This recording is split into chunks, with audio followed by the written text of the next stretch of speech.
Today is Wednesday, May 12, 2020. Coming up on Roland Martin Unfiltered, Dr. Anthony Fauci testifies for the Senate today and makes it real clear that reopening too soon will cause needless suffering and death. He even calls out, or actually jacks up, Senator Rand Paul. We'll show you excerpts from his testimony and talk with an infectious disease expert about it. The coronavirus pandemic is the cause of economic insecurity, and that problem can't be solved until we deal with the first problem, that from Vice President Joe Biden. We'll break that down with our panel. The DA appointed to prosecute the murder suspects in the Arbery case is a black woman with 10 months experience. We'll give you more details. Plus, we'll be joined by the president, the National Funeral Director and Morticians Association about the challenges faced by final responders. Plus, what tools are schools using to stay connected to their students during the lockdown? You'll meet two school leaders who are thinking out of the box regarding that. And in this week's business segment, you meet a young woman who founded a boutique for breast cancer survivors. And of course, another crazy-ass white woman, this time in Sacramento, California. It's time to bring the funk. Roland Martin Unfiltered. Let's go. He's got it. Whatever the biz, he's on it. Whatever it is, he's got the scoop, the fact, the find. And when it breaks, he's right on time and it's rolling. Best believe he's knowing. Putting it down from sports to news to politics. With entertainment just for kicks, he's rolling.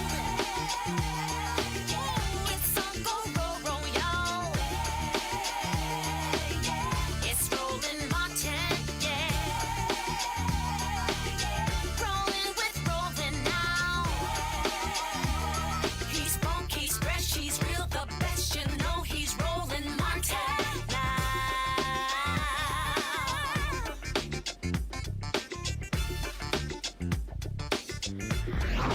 Martin. Folks, as of today, 1,404,386 confirmed cases of COVID-19 in the United States. 276,000 have recovered, but the death toll, folks, is now at 82,485. Dr. Anthony Fauci, who the Trump White House refused to let him testify before the House, went before the Senate today. He is self-quarantining because he came in contact with a couple of White House staffers who tested positive for coronavirus. And he made it perfectly clear, warning that states and cities face dire consequences if they open too quickly. Dr. Fauci, you have warned of needless suffering and death if we push to reopen too soon. But the president has actually been sending the opposite message. I want to ask you today, what is the most important message you have for communities and states that are reopening, even as our public health experts make it clear it's too soon? Tell us what the consequences are. Thank you very much for that question, Senator Murray. As I've said many times publicly, what we have worked out is a guideline framework of how to safely open America again. And there are several checkpoints in that, with a gateway first of showing, depending on the dynamics of an outbreak in a particular region, state, city, or area, that would really determine the speed and the pace with which one does re-enter or reopen. So my word has been, and I've been very consistent in this, that I get concerned if you have a situation where the dynamics of an outbreak in an area are such that you are not seeing that gradual over 14-day decrease that would allow you to go to phase one. And then if you pass the checkpoints of phase one, go to phase two and phase three. What I've expressed then and again is my concern that if some areas, cities, states, or what have you, jump over those various checkpoints and prematurely open up without having the capability of being able to respond effectively and efficiently, my concern is that we will start to see little spikes that might turn into outbreaks. So therefore, I have been being very clear in my message to try to the best extent possible to go by the guidelines, which have been very well thought out and very well delineated. So if a community or a state or a region doesn't go by those guidelines and reopen, the consequences could be pretty dire, correct? The consequences could be really serious, particularly, and this is something that I think we also should pay attention to, that states, even if they're doing it at an appropriate pace, which many of them are and will, namely a pace that's commensurate with the dynamics of the outbreak, that they have in place already the capability that when there will be cases, there is no doubt, even under the best of circumstances, when you pull back on mitigation, you will see some cases appear. It's the ability and the capability of responding to those cases with good identification, isolation, and contact tracing will determine whether you can continue to go forward as you try to reopen America. Now, for some reason, Republicans are just completely insistent about opening our schools, putting our children in danger. Senator Rand Paul of Kentucky got into this exchange with Dr. Fauci, pretty much saying, why are we listening to you? Watch this. Because in all likelihood is a good way of putting it, the vast majority of these people will have immunity. Instead of saying there is no evidence, you know, the WHO kind of fed into this by saying no evidence of immunity. And in reality, there's every evidence stacking up. And in fact, a lot of the different studies have shown that it is very unlikely that you get it again in the short term. With regard to going back to school, one thing that was left out of that discussion is mortality. I mean, shouldn't we at least be discussing what the mortality of children is? This is for Dr. Fauci as well. You know, the mortality between 0 and 18 in the New York data approaches 0. It's not going to be absolutely 0, but it almost approaches 0. Between 18 and 45, the mortality in New York was 10 out of 100,000. So really, we do need to be thinking about that. We need to observe with an open mind what went on in Sweden, where the kids kept going to school. The mortality per capita in Sweden is actually less than France, less than Italy, less than Spain, less than Belgium, less than the Netherlands, about the same as Switzerland. But basically, I don't think there's anybody arguing that what happened in Sweden is an unacceptable result. I think people are intrigued by it, and we should be. I don't think any of us are certain when we do all these modelings. There have been more people wrong with modeling than right. We're opening up a lot of economies around the U.S., and I hope that people who are predicting doom and gloom and saying, oh, we can't do this, there's going to be a surge, will admit that they were wrong if there isn't a surge, because I think that's what's going to happen. In rural states, we never really reached any sort of pandemic levels in Kentucky and other states. We have less deaths in Kentucky than we have in an average flu season. It's not to say this isn't deadly, but really outside of New England, we've had a relatively benign course for this virus nationwide. And I think the one-size-fits-all that we're going to have a national strategy and nobody's going to go to school is kind of ridiculous. We really ought to be doing it school district by school district, and the power needs to be dispersed because people make wrong predictions. And really the history of this, when we look back, will be of wrong prediction after wrong prediction after wrong prediction, starting with Ferguson in England. So I think we ought to have a little bit of humility in our belief that we know what's best for the economy. And as much as I respect you, Dr. Fauci, I don't think you're the end all. I don't think you're the one person that gets to make a decision. We can listen to your advice, but there are people on the other side saying there's not going to be a surge and that we can safely open the economy, and the facts will bear this out. But if we keep kids out of school for another year, what's going to happen is the poor and underprivileged kids who don't have a parent that's able to teach them at home are not going to learn for a full year. And I think we ought to look at the Swedish model, and we ought to look at letting our kids get back to school. I think it's a huge mistake if we don't open the schools in the fall. Thank you. Mr. Chairman, can I respond to that even though there are only 32 seconds left? Yes, and you might make it clear whether or not you suggested that we shouldn't go back to school in the fall. Well, first of all, Senator Paul, thank you for your comments. I have never made myself out to be the end-all and only voice in this. I'm a scientist, a physician, and a public health official.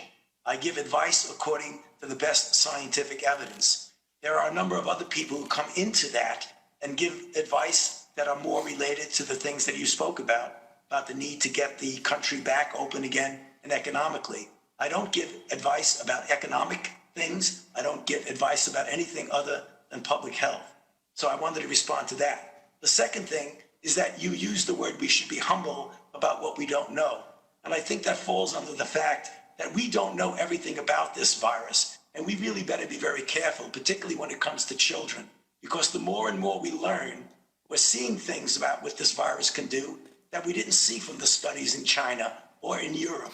For example, right now, children presenting with COVID-19 who actually have a very strange inflammatory syndrome, very similar to Kawasaki syndrome, I think we better be careful if we are not cavalier in thinking that children are completely immune to the deleterious effects. So again, you're right in the numbers that children in general do much, much better than adults and the elderly, and particularly those with underlying conditions.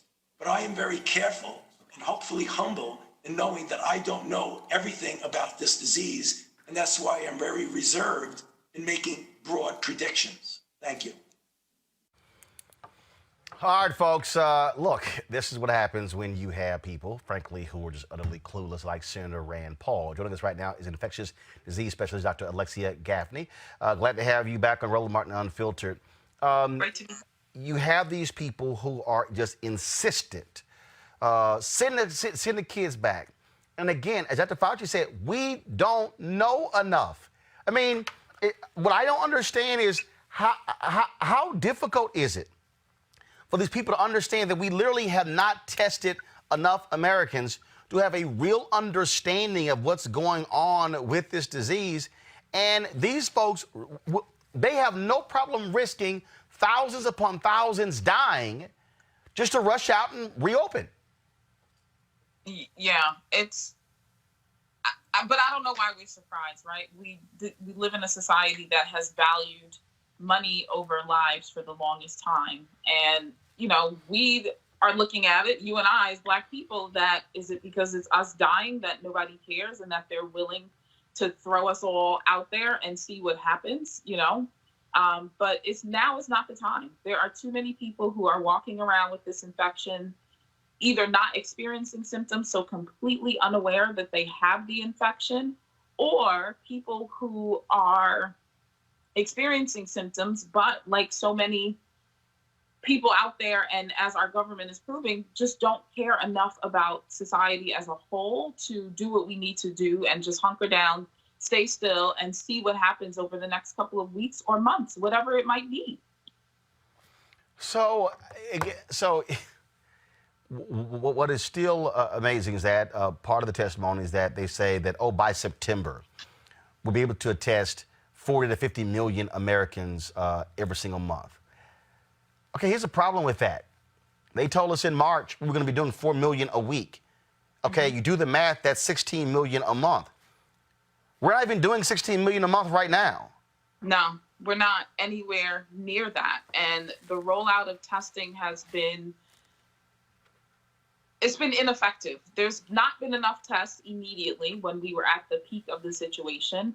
And then everybody does not have access to testing. And then now on top of it, I think people are going to be fearful of getting tested because they're concerned about contact tracing and what is going to be the result or outcome of that. Is that going to lead to policing of certain people or certain enforcements? And we already know how that goes in our society. Some of us are simply policed differently, and some of us, the rules don't apply to some people. So there's going to be fear and concern about testing from us, from Black people, from brown people, from minorities, from people who are fearful that they will be discriminated against once it is known that they carry this virus. So there's just too many missteps, there's too much lack of information, and there's not enough planning and consistency. And so many promises have been broken. How can we have faith in this system if it's not delivered on the promises it's already made? And now the system is throwing us to the wolves. So listening from what you heard today with this testimony, what really is our road forward? Or what should it be? So our road forward should be to just continue to have the country on pause. We are not ready to reopen. The numbers are not low enough, and we have not yet flattened the curve for all of us to simply reopen our states and go back to business as usual. Even when the numbers are low and it is time to reopen, the reopening really needs to be very strategic. We can't all come out at once. It really needs to be what is the most necessary essential services above and beyond those that are already open and available to us. And it needs to be a staggered rollout. You can't fill an office building or a business with people and have people sitting next to one another in desks or cubicles, or folks riding in elevators together. There's so many levels and layers to what needs to happen when the country reopens. And even if we do everything under the most ideal circumstances, if we follow the CDC guidelines and recommendations to a T, we are still going to see a spike in cases because the virus has not left. But we would see less cases and less fallout and less overwhelm of our healthcare system if we do it strategically. So we really just need to slow down, and we really need to recognize that dollars in the economy is never more important than human lives. And that's what's not being understood, in my opinion. All right, then, Dr. Alexia Gaffney, we certainly appreciate it. Thanks a lot. Thanks for having me on. All right, let's go to our panel. Melik Abdul, Republican strategist, Kelly Bethea, communication strategist, and Amisha Cross, political analyst, Democratic strategist. Amisha, okay, we have issues with Amisha's line, so we'll pull her up. Kelly, I'll start with you. I don't understand what is going to get these people to realize what's going on here. Again, if I'm having a conversation about health, I'm going to listen to doctors and not what people like Rand Paul are saying. I'm listening to scientists. I'm listening to if I'm dealing with coronavirus, the number's 82,000 dead. Okay, what I'm not going to do is, well, you're not the be-all to end-all. Of course he's not. First of all, the Senate isn't even the be-all to end-all. Governors and county executives and mayors make those decisions. But this callous way by which many Republicans are operating as if, yeah, we should just accept the fact that we're going to lose 2,000 to 3,000 people a day. We're good. It's really, really weird to me, for lack of a better word at the moment, exactly how inept and ignorant these congressmen are acting at the moment. But I can't help but notice that, especially on the Republican side, we didn't see this uptick in rebellion, so to speak, until the numbers came out in terms of racial demographics as to exactly who is dying and exactly where these people are dying and affected and infected by COVID-19. So I can't help but see and feel the racial xenophobic undertones in their rationale behind wanting to get back to work, because it is typical and almost expected at this point for white supremacist, what racially biased people as a whole to only be concerned about themselves. There's an extreme undercurrent of narcissism with this particular group of people, such that if it does not affect them, they literally do not care about anything else. And then what's worse, when you add on top the Americanism that is consumerism and capitalism and just getting money, it's sad, but it almost makes sense to me at this point that they don't care. I was looking at the numbers for Kentucky, and while compared to, say, Maryland or New York, they're relatively low, they are still dying at a rate that is way higher than normal. It's not, it's not normal that 311 people are dead by a disease within 2 months. That's crazy. So the fact that your elected official does not take that into consideration and does not, frankly, does not care about these numbers to the point of actually taking Dr. Fauci's advice and taking it to heart, legislating in that same vein to save lives. Having some issues with Kelly's connection. Melik, I'm going to go to you. Your response again as you look at what you're hearing. And again, I just think that Senator Paul was a little too flippant with Dr. Fauci. And the Fauci's like, look, I'm just trying to tell you I'm an expert at this. This is what I do. Yeah, I think he was a little hot. It's not surprising to me, considering many of these televised hearings are pretty much, they're for theater. And I think that people on both sides end up getting into the theater aspect of that. There were legitimate concerns that Senator Paul had about opening the schools, sure. And I think he probably, well, not probably, the idea that anyone is saying that the schools are going to be closed forever, I'm not sure if anyone is saying that at all. At least I haven't heard anyone say that. But there are real concerns that people have about schools. Whatever the mortality rate for children, obviously, and as Dr. Fauci said, we should really be concerned about that because there are things that we're finding out about it. And the virus continues to evolve. The information continues to evolve. But I'm not really surprised that Rand Paul took that position. Fortunately, I do know in listening to the hearing today that Fauci did say that as far as President Trump is concerned, that he's definitely listened to their advice and heeded to, and actually not just listened to their advice, but taken their advice on particular things. But the theater of a Senate hearing, yeah, I mean, yeah, I don't know what to say about that. Amisha, at the end of the day, I think what you're seeing these idiots out here protesting, open the gyms up by doing push-ups outside and all this sort of silly stuff along those lines. This is about life and death. And the thing for me is that this coronavirus, unlike these other things, unlike what we dealt before, you're talking about, I mean, I think back to the bus driver in Detroit. A woman coughs on his bus. He is dead 2 weeks later. That's how quickly this thing moves. This is nothing to play with. Absolutely. And the gall that it takes for Senator Rand Paul to actually go up there and say something like that, not only in challenging Dr. Fauci's advice, but also not recognizing the newly released information about how this is affecting children. Yes, maybe the death toll for them isn't the same as it is for the elderly, but I can't think of a single parent in America who is willing to risk their child having kidney failure, having heart conditions, having lung issues. All of those things have now been traced back to COVID-19 in children. So yes, they may live. However, it's not that they're not going to have developmental issues related to these organs that they need to survive. In addition to that, we know that classrooms and the way that they're built is not meant for social distancing.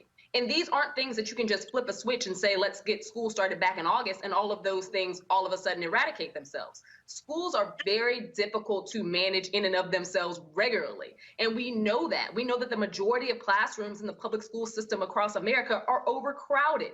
Do we even have enough teachers for the capacity of reducing a classroom size to maybe 12 students, to them not being able to eat in the cafeterias anymore, to them no longer being able to participate in any of the social activities or group activities at school? This would fundamentally change the way we think about education in this country. And I think that Senator Paul, he was trying to score some cheap political points. But again, no one is willing to risk their children across this country. And I think that it's very disappointing to watch a senator sit there and deny and basically, stand beside the profiteering aspect of all things globalism, of all things our economy, and completely ignore the fact that, even if children are not dying, guess who is? Their teachers, their paraprofessionals, the cafeteria workers, the bus drivers, the other people who make sure that your schools are going to be up and running. And I think that it's just disappointing to have someone take these cheap Republican political shots in the face of actual medical guidance. Folks, Vice President Joe Biden certainly has a message for Donald Trump. You can't fix the economy without fixing the public health crisis. Early January, Donald Trump is first warned of the virus. He ignores it. We have it totally under control. It's going to be just fine. Defends the Chinese government instead. January 30th, Trump's own cabinet secretary warns of a pandemic, raising concerns that the Chinese government isn't being transparent. Trump calls him an alarmist. We think we have it very well under control. We're working very closely with China and other countries, and we think it's going to have a very good ending for us. The next day, the Dow plummets 600 points. Desperate to protect the stock market from sliding further, Trump continues to deny the threat and praise the Chinese government. We're doing great in our country. China, I spoke with President Xi, and they're working very, very hard, and I think it's going to all work out fine.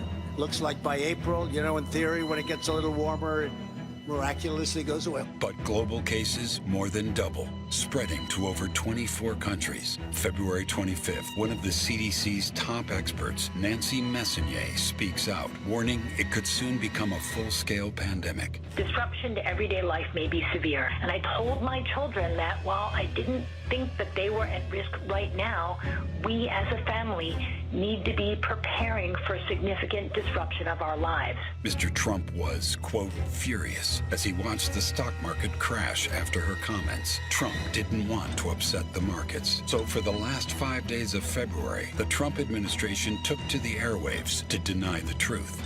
We have contained this, I won't say airtight, but pretty close to airtight.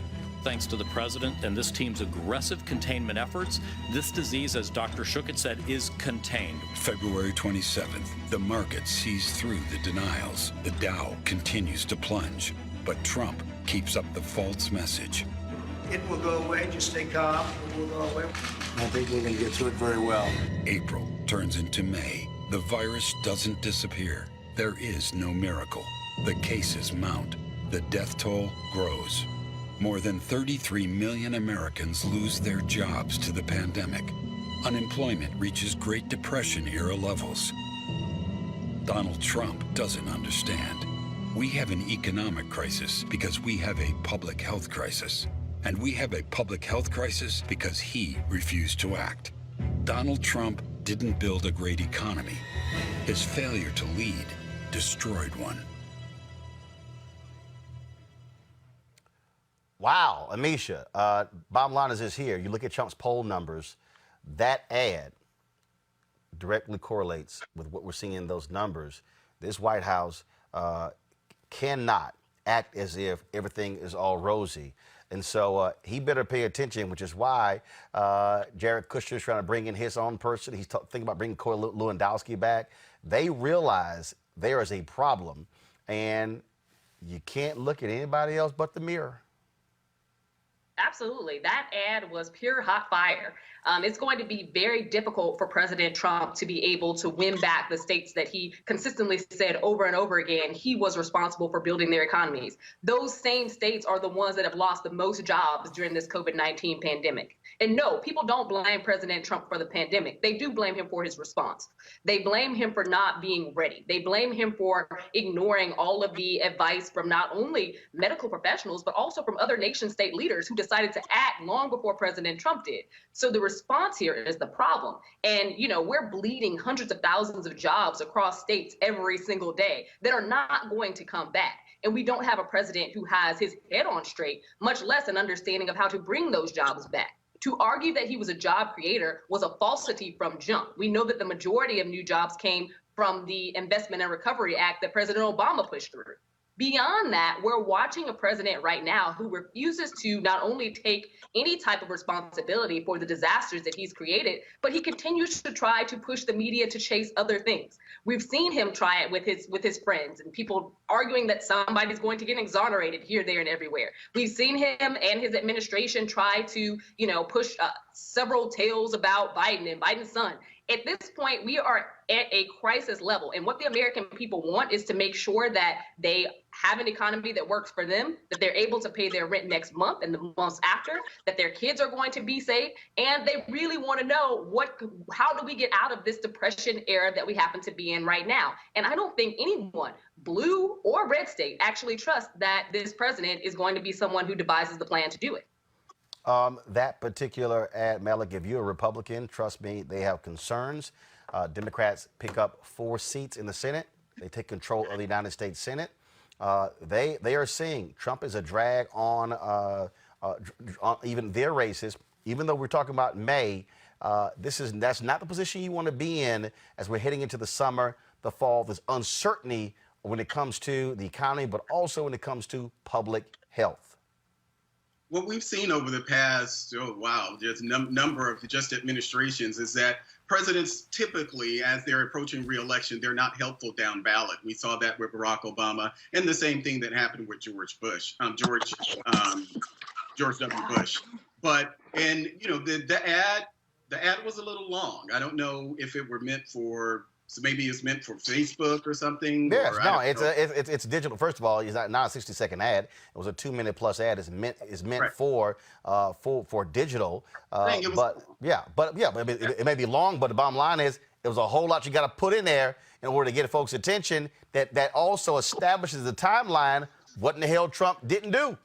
Well, sure, but we've talked about this on the show before. The experts that you all are talking about, these experts have actually responded to it. Some of the things that they're alleging in the ad, I mean, we can go back and forth, kind of knocking each one of them down from what the federal government was doing at the time, what Trump was saying at the time, what happened with the doctor at the immunization director or whatever. You know, there are plenty of things we can go back and just say, okay, well, those things actually weren't true. But as far as an ad is concerned, if you don't like Donald Trump or you're on the fence, this is something that could possibly sway you, but it's also something that we've just been debating publicly for a while now. Donald Trump, I think they've done a good thing as far as stopping the number of hearings and the format of the press conferences. I think they actually did a good thing with that, because the communication was part of the problem, and that PR campaign that Donald Trump was on was something that ultimately didn't serve him well. So they seem to be correcting themselves. But as I've said on this show many times before, there's Donald Trump, and then there's the federal government. Sure, we can blame Secretary Azar for what happened with HHS. We can blame the director of the CDC for what happened at the CDC. And that involves testing. That involves what we're talking about with contract tracing. That involves a whole host of things, even from equipment, the PPE equipment. All of that type of stuff we can actually talk about. And yes, Donald Trump, as the president of the United States, he's the boss. He's the ultimate one who's responsible for these things. But, it seems as if, at least, especially if we're talking about the testing, that really, to me, and I've kind of looked at it, and I've decided to say, well, this kind of, to me, seems like more of a brownie. Mike Brown from George Bush's administration during the Katrina. I think he was the head of FEMA at that time, where it was like a good job brownie that George Bush said to him. It seems as if I still haven't been able to piece it together, but something happened, and it wasn't President Trump and what President Trump was out there saying. Something happened at the CDC, HHS, as far as these tests are concerned. I still haven't been able to figure that part out. Why were we so late as far as the testing? But that is an issue. And, there have been concerns. There have been talks about whether Donald Trump was going to keep Secretary Azar and replace him with Dr. Birx, or there have been a lot of discussions about that. But Donald Trump says he's fine. But there definitely, as I've said and I've owned up to, sure, there have been things that the administration just hasn't done well. But I'm not one of those who's going to get on whether it's this administration or another administration, and attack the federal government. And I think a lot of what we've been doing is just attacking the federal government. No. What we've been doing is citing Kelly. What we're doing is citing exactly what is happening. The bottom line is, Melik, that's cute for you to try to divorce federal government from Trump. The reason, Kelly, the phrase "the buck stops here," remember, Kelly, remember, in the Republican National Convention that was in Cleveland, who stood up there and said, "Only I can fix this"? See, when you try to say, "I'm the man, I got this," but then when hell comes, that ain't me. Y'all, gone. That's CDC. That's them.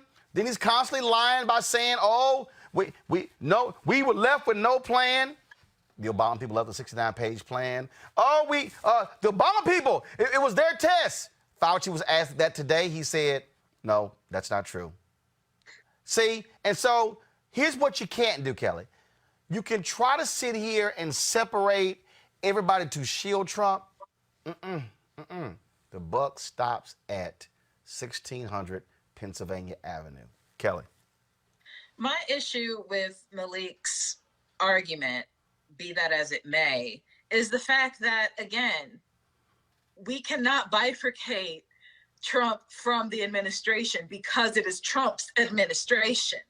You want to blame the CDC? Okay, fine. Well, you appointed the person to be the head of the CDC, sir. You want to blame the health professionals or the Surgeon General or whatever. You appointed the Surgeon General. These are all people who report to you, and you hired them. So if they're not doing their job, that's on you. If the administration isn't doing what they're supposed to be doing, that's on you too. And it's really, it's very frustrating to me that we keep going back to this the blame shifting and the scapegoating and, just trying to have Trump attenuate himself from everything. And I'm just like, that doesn't make any sense to me. Because like you said, when he got up at RNC, he said, only I can fix this. Every time he's on a podium, he's like, I got this. Even when he's berating female journalists at the podium when they're trying to, use his words and try to get explanations out of what he's saying, he wants to be like, oh, that wasn't me. He's a liar. But not only is he a liar, he's a one-trick pony. And that's the real issue here. He, like any other one-trick pony, you have one trick. And his was entertainment and buffering and making sure that people were satisfied by way of a phrase or an event or, something flashy. Well, right now we're in the middle of a global pandemic.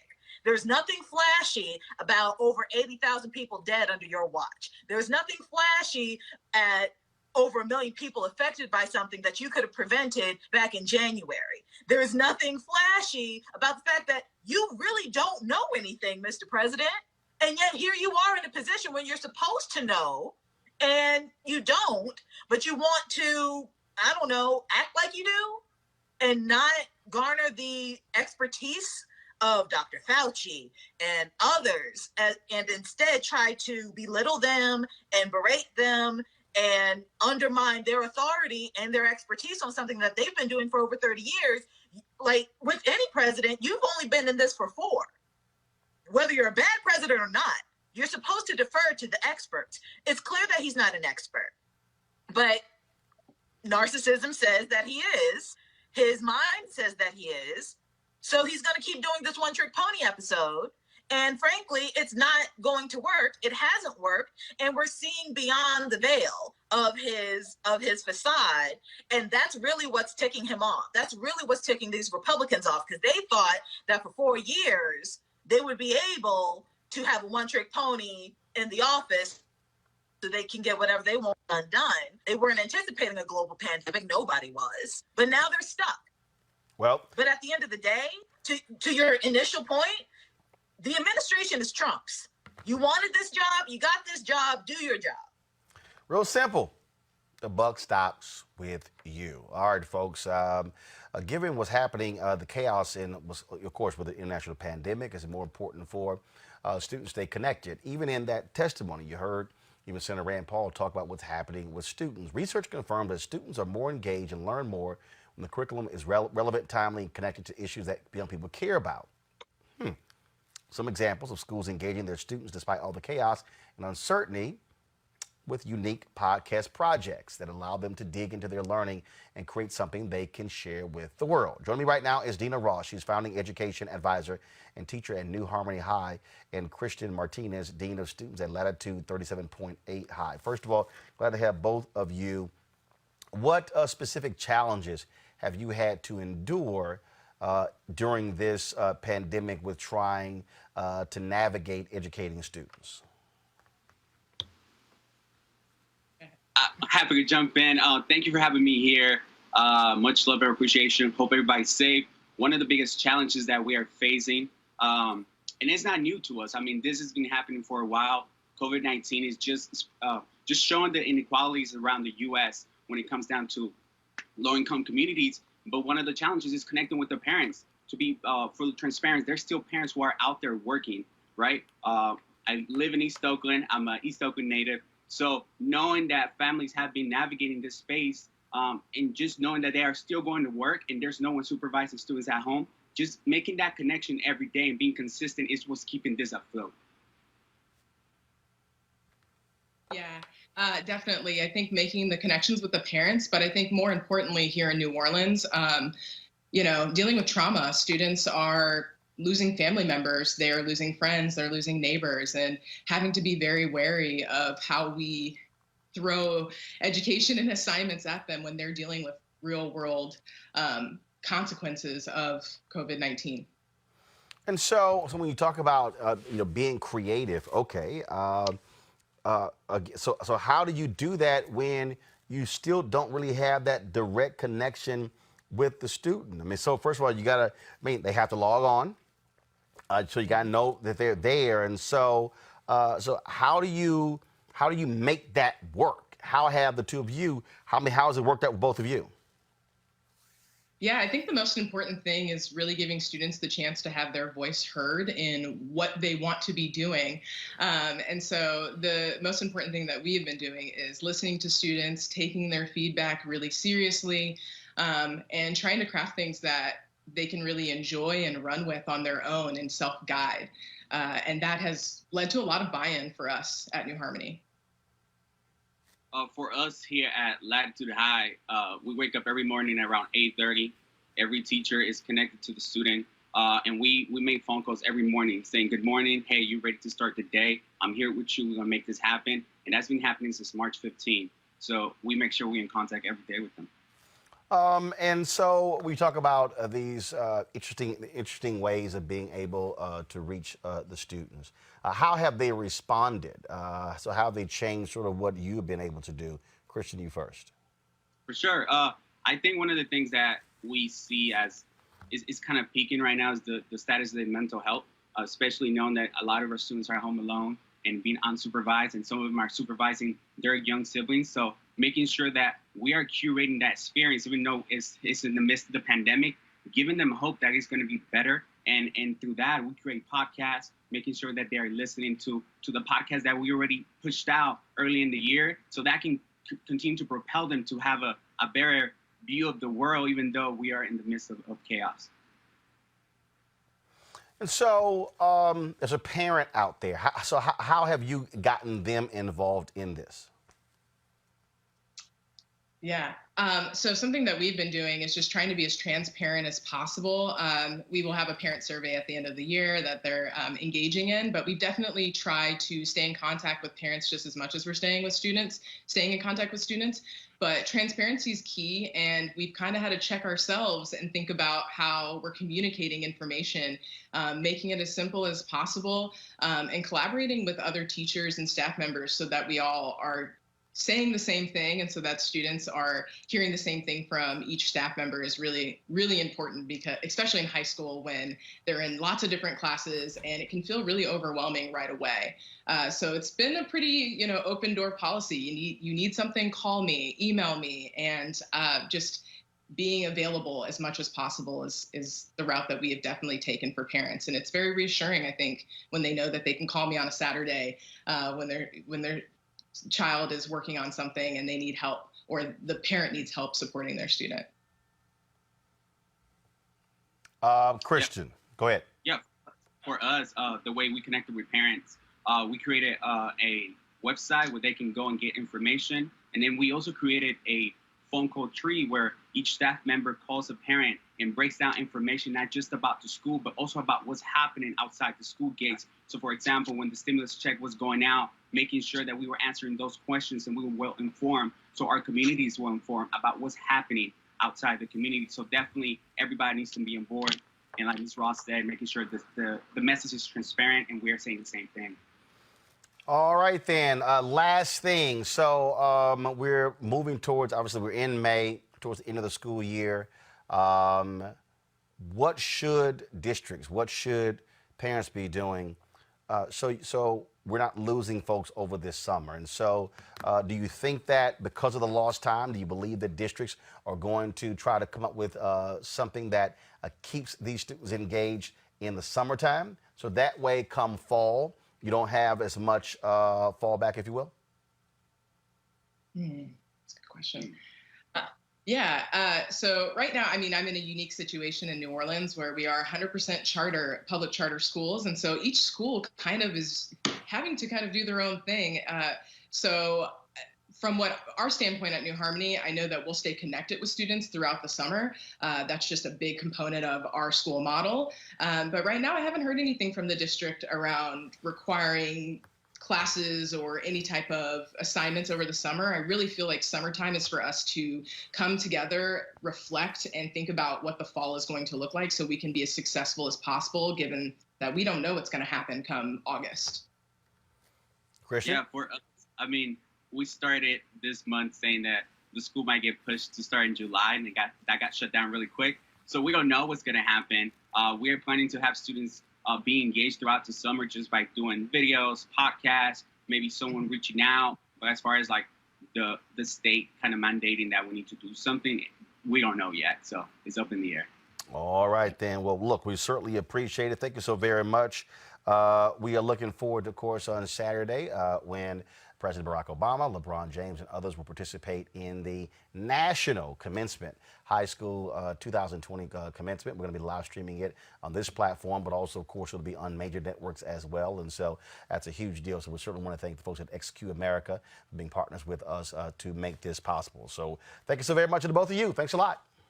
Thank you. Thanks for having us. All right, folks, got to go to a break. When we come back, breaking news in Georgia. They plan on reopening bars and concert venues in a couple of weeks. We'll also talk about this case out of this Breonna Taylor case. Sister in her home with a boyfriend.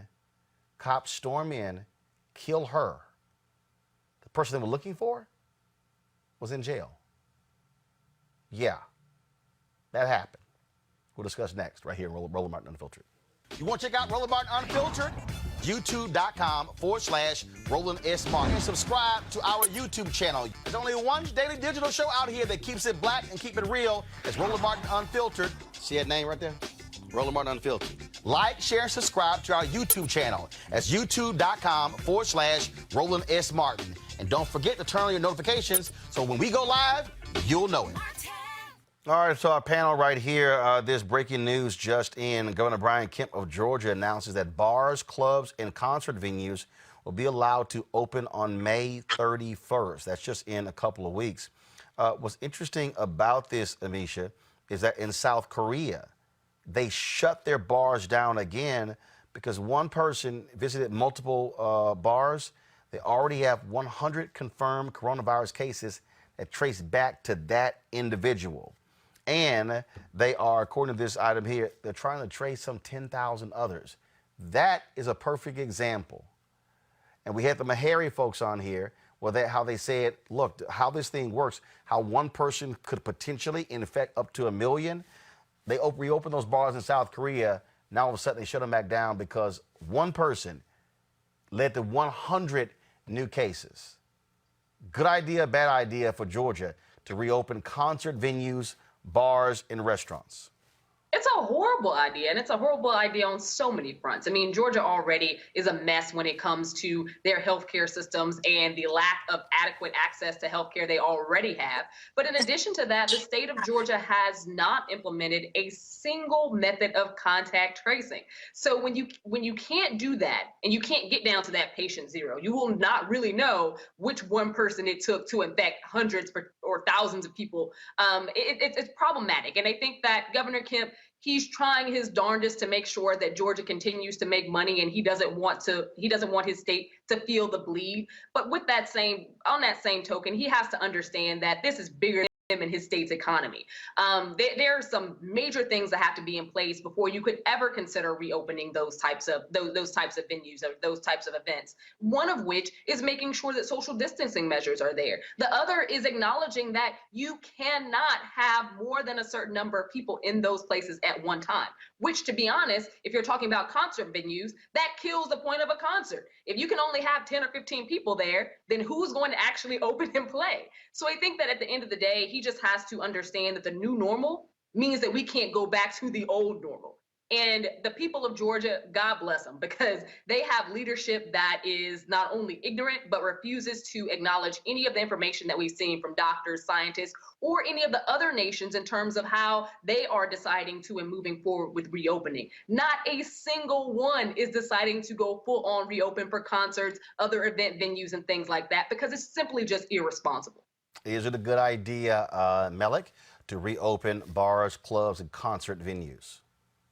I wouldn't say concert venues. It's such a large venue. I definitely wouldn't say concert venue. I'm not so sure about bars. I think that there are measures, and I say this because I consider what's actually on the table here in DC as far as when bars open, the steps that they would have to take, essentially, six tables 6 feet apart, only a certain number of people at a time. So I think that those are real considerations. I think that these not just the governors, but the mayors of all of these cities, they do have to balance the concern for the economy versus of what is really a public health crisis. So I sympathize with them in that. But in the case with Brian Kemp, I think, in fact, it was even Donald Trump, the president himself, came out and said that he disagreed with it. And I don't think that Georgia has met the standard for that initial opening phase of phase one.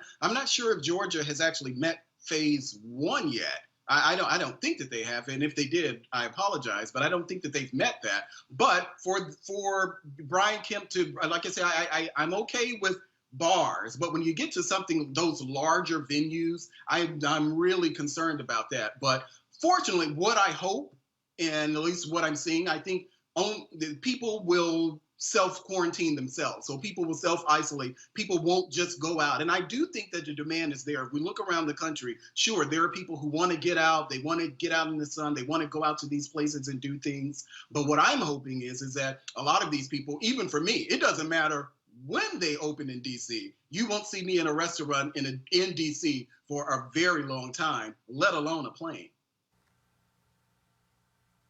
Kelly? Not only is it a terrible idea, it's dumb. It is really, really dumb. They haven't met any of the quotas from any professional entity, like the recommendations that have been coming out as to when to reopen. They haven't followed any of those. They don't even have enough tests available to test enough of the population to get an accurate check as to exactly how many people have COVID. Georgia's a very large state, and a majority of the state is rural. So I can only imagine just how many people haven't even been reached to verify that they had COVID, as in they contracted it and now they're over it, let alone people who have died from it or anything like that. To have a bar open at this juncture is just, it's dumb. We have issues of people social distancing in the places that are already open, such as supermarkets and carryouts and the like. We can't even do social distancing in a Walmart, and you want us to do social distancing in a smaller entity like a bar or a restaurant?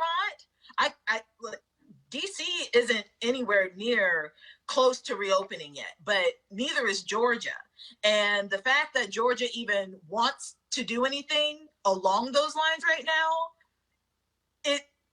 it's definitely a profit over people mentality. And it's unfortunate because the governor was elected for the people, not for money, not for profit, for the people. And he has profit in mind over people.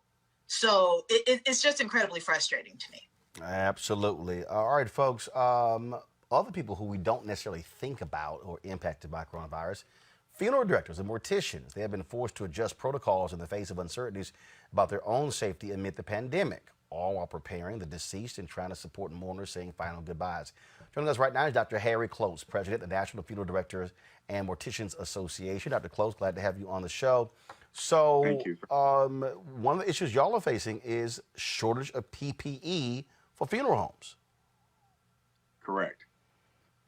There's a major shortage across the country, but very few people think about the last responders, which are funeral directors and the morticians that run the funeral homes. So we have put an initiative together with some physicians, first-time healthcare and death care working together to try to help the African American community and the Hispanic community. You hear a lot of different areas trying to help hotspots, but no one's worrying about the real hotspot, which is the African American and the Hispanic community. And so, how are state officials responding? Because, first of all, you are a licensed industry. And so, what are state officials, what are governors, what are members of Congress saying? We have not received help from FEMA.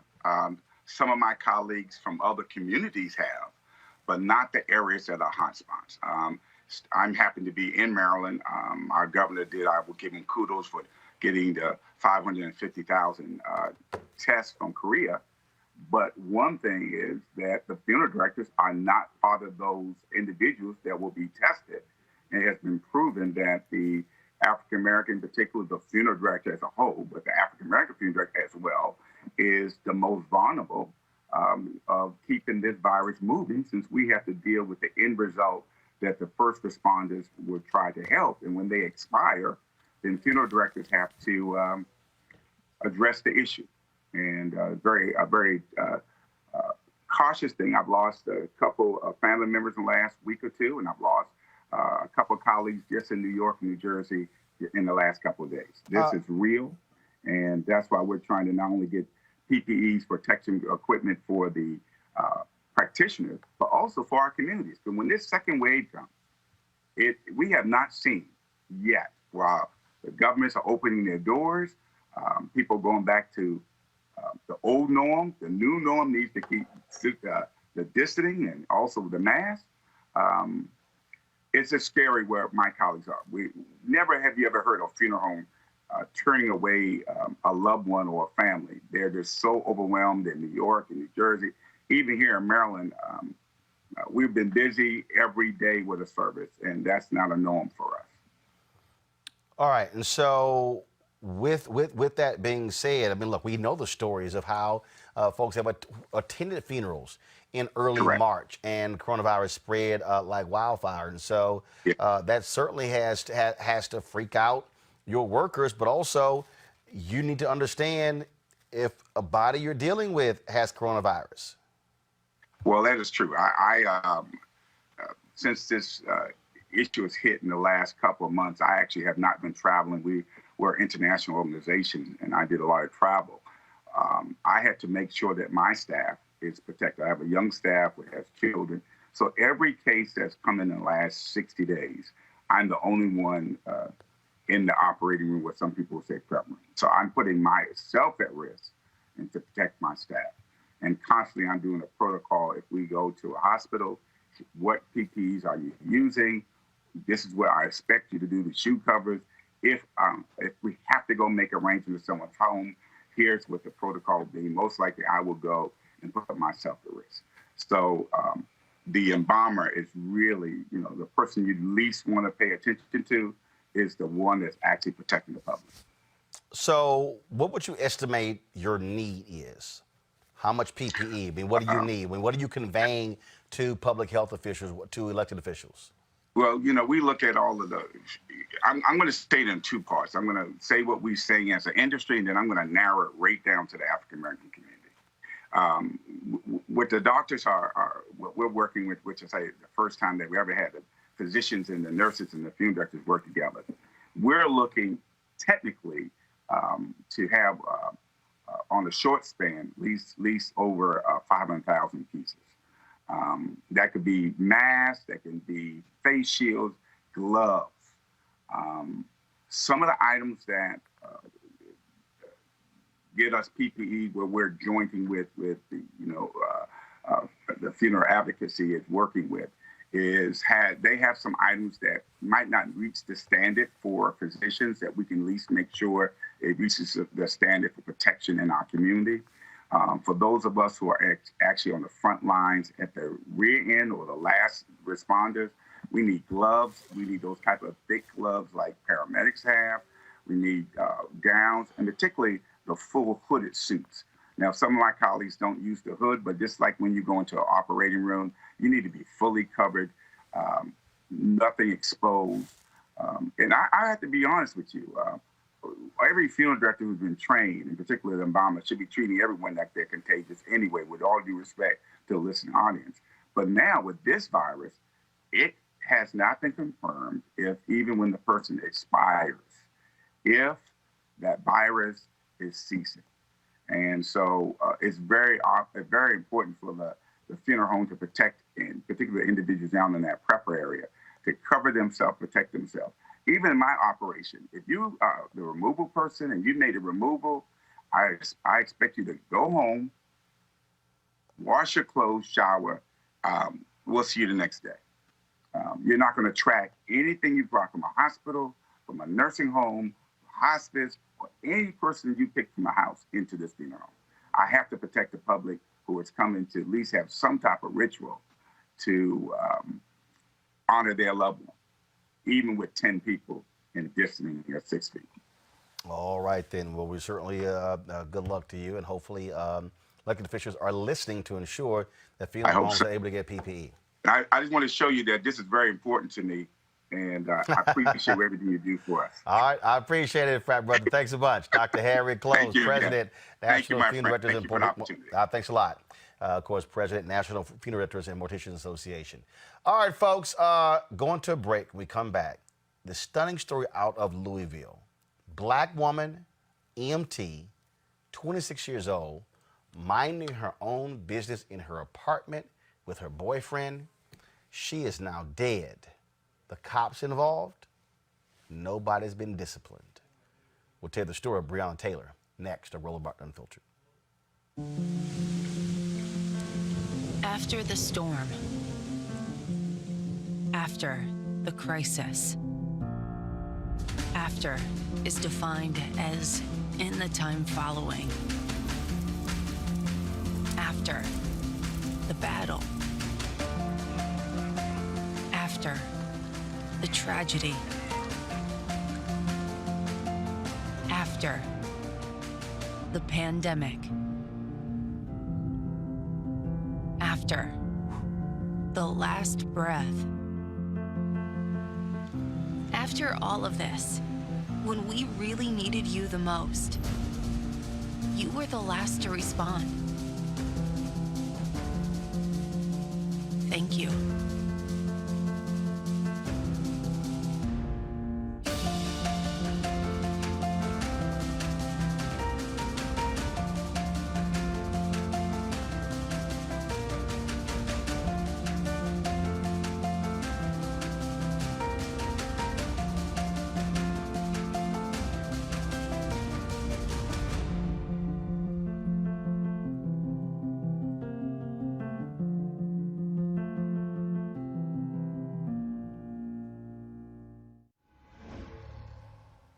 So a lot of y'all always asking me about some of the pocket squares that I wear. Now, Robert don't have one on. Now, I don't particularly like the white pocket squares. I don't like even the silk ones. And so I was reading GQ magazine a number of years ago, and I saw this guy who had this pocket square here, and it looks like a flower. This is called a shibori pocket square. This is how the Japanese manipulate the fabric to create this sort of flower effect. So I'm going to take it out and then place it in my hand so you see what it looks like. And I said, man, this is pretty cool. And so I tracked down, it took me a year to find a company that did it. And so they make these about 47 different colors. And so I love them because, again, as men, we don't have many accessories to wear. So we don't have many options. And so this is really a pretty cool pocket square. Now, what I love about this here is you saw when it's in the pocket, you know, it gives you that flower effect like that. But if I wanted to also, unlike other, because if I flip it and turn it over, it actually gives me a different type of texture. And so therefore it gives me a different look. So there you go. So if you actually want to get one of these shibori pocket squares, we have them in 47 different colors. All you got to do is go to RolandSMartin.com/pocket squares. So it's RolandSMartin.com/pocket squares. All you got to do is go to my website, and you can actually get this. Now, for those of you who are members of our Bring the Funk fan club, there's a discount for you to get our pocket squares. That's why you also got to be a part of our Bring the Funk fan club. And so that's what we want you to do. And so it's pretty cool. So if you want to jazz your look up, you can do that. In addition, y'all see me with some of the feather pocket squares. My sister, who's a designer, she actually makes these. They're all custom made. So when you also go to the website, you can also order one of the customized feather pocket squares right there at RolandSMartin.com/pocket squares. So please do so. And of course, it goes to support the show. And again, if you're a Bring the Funk fan club member, you get a discount. This is why you should join the fan club. Folks, Breonna Taylor, 26 years old, EMT in Louisville. She wanted to be a nurse. She was out there working on behalf of the people who were impacted by COVID-19. Well, on March 13th, she was in her apartment with her boyfriend. Around midnight, cops busted into the apartment. Her boyfriend, not knowing who they were, began to fire shots at them. More than 20 bullets were fired by the cops. When it all was done, Breonna Taylor was dead. Last month, her family filed a wrongful death lawsuit against the Louisville Police Department who executed the search. This is what the Washington Post, this is a story by Erin Haynes in partnership with the Washington Post, wrote. She's with the 19th, which is an organization, journalism organization focused on women's issues. Look at this, folks, here. This is actually stunning. According to the lawsuit, filed April 27th, Louisville police executed a search warrant at Taylor's home, looking for a man who did not live in Taylor's apartment complex and had already been detained when officers came to Taylor's apartment after midnight. Taylor's boyfriend, Kenneth Walker, was also in the apartment and, according to the lawsuit, shot at officers when they attempted to enter without announcing themselves. The lawsuit alleges that police fired more than 20 rounds of ammunition into the apartment. This, Amisha, is a stunning story. To look at the details that you're executing a warrant for a guy who doesn't live in the complex. They then find out that the guy who they were looking for was already in police custody. She's dead, 26. No one has talked to her mother to explain what the hell happened.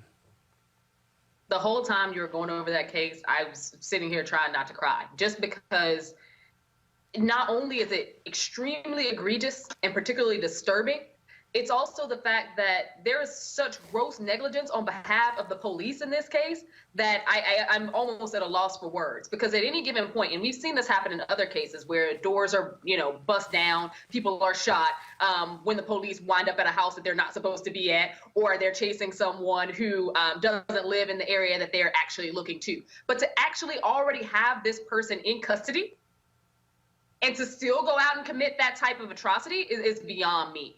To fire that many rounds, my heart goes out to this young woman's mother, because this is something that was completely preventable. And I'm just wondering at this point, what happens? Where do we go from here? Where's the accountability for this policing entity? Where's the accountability for the officers on the scene? Where's the accountability for those who sent them to that address? Where's the accountability for the entire department who should have known where this guy was?